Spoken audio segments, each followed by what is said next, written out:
അപ്പൊ ഞാൻ സർപ്രൈസ് ആയിട്ട് അച്ഛമ്മയ്ക്കും അമ്മയ്ക്കും കൂടെ ഒരു കേക്ക് ആയിക്കൊണ്ട് എല്ലാരും അന്തം വിട്ട് നോക്കുകയാണ്.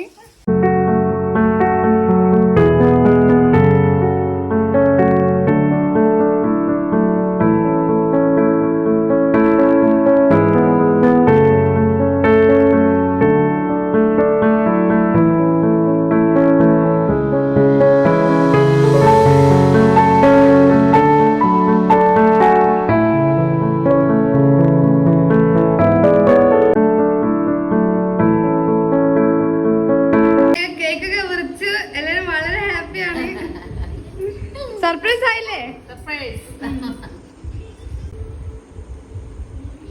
യോ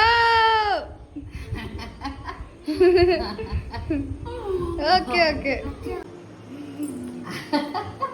മദേഴ്സ് ഡേ ആഘോഷിച്ച ആളിതാട്ടോ.